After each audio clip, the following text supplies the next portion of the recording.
outline for structures 1. So in theory of structures 1, the first topic is stress and strain. And in stress and strain, we will have to define some terms. After defining some terms, of course, we will do some calculation of stress and strain. Then we'll check on the concept of Hooke's law. And finally, on the same topic, we'll discuss the stress and the strain relationship. So to start with, what are these terms that we are going to define? We are going to define stress, strain, working stress, factor of safety, elasticity, modulus of elasticity, modulus of rigidity. We also discuss on the bulk modulus, and finally Poisson's ratio. So, number 2, we will discuss on calculation of stress and strain. And in stress and strain, the calculation are very simple. The first calculation will be calculation about stress, and we will say stress is equal to force over area. Number 2, strain is equal to change in length all over the original length. Number 3, it's Hooke's law, and this is the law that was developed by our good friend Robert Hooke.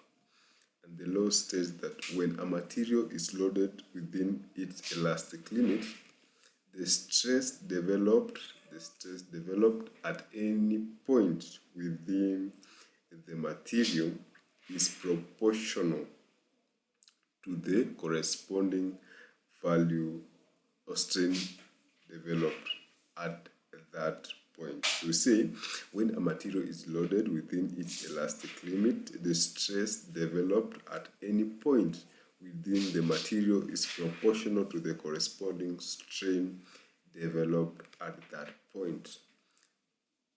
The fourth subtopic which we will deal with will be stress and strain relationship.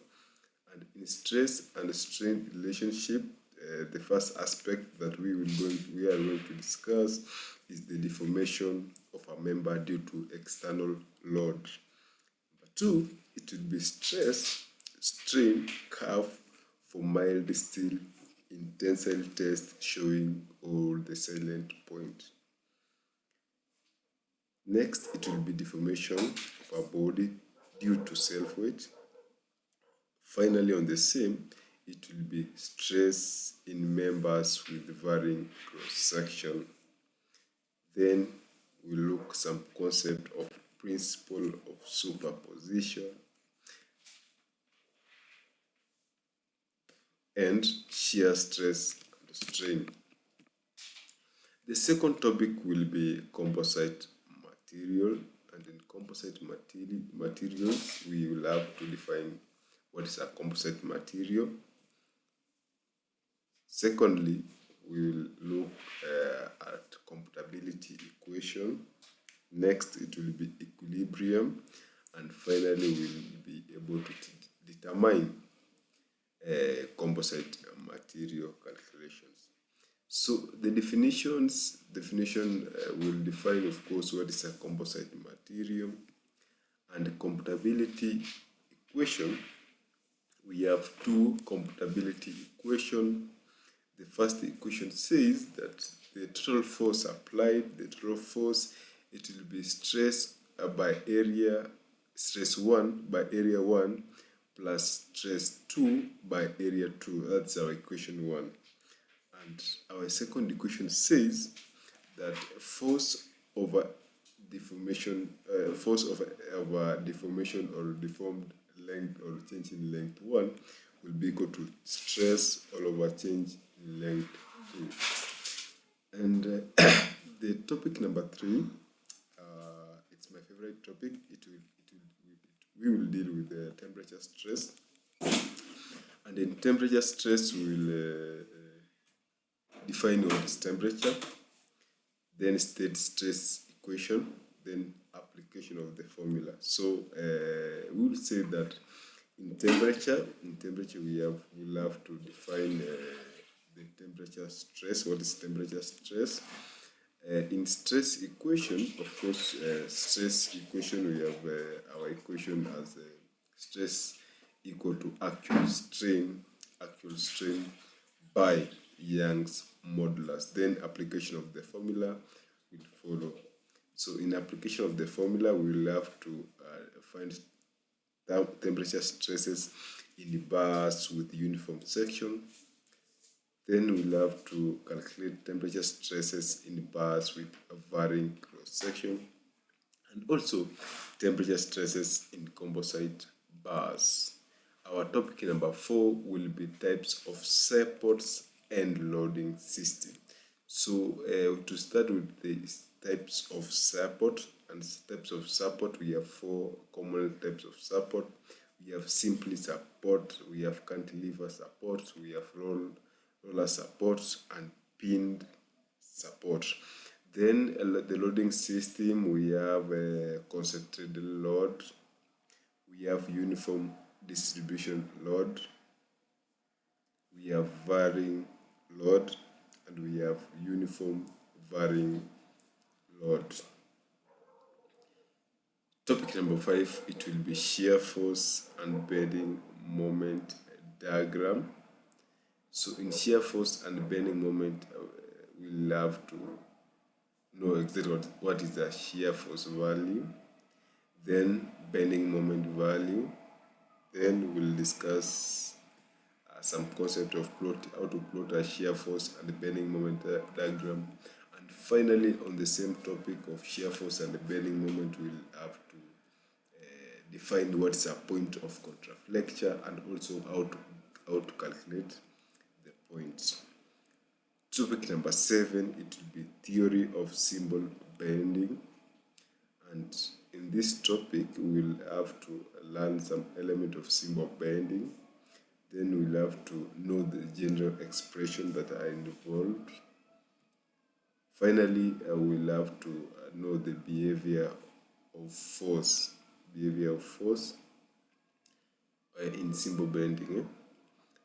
Our topic number 8, it will be horizontal shear stresses in distribution in beams, and in this we'll have to know some general expressions, then determination of a shear beam in section. Finally, on the same, we'll have to know how shear stress distribution diagram. So back to topic number 6. Our topic number 6 will be of properties of section, and in the properties of section we will have to know what's a centroid, radius of gyration, section modulus abbreviated as Z, and moment of inertia, or the second moment of area, abbreviated as I. So in centroid, we'll have to find the centroid of basic shape, that's rectangle, triangle, and a circle. So radius of gyration, we say radius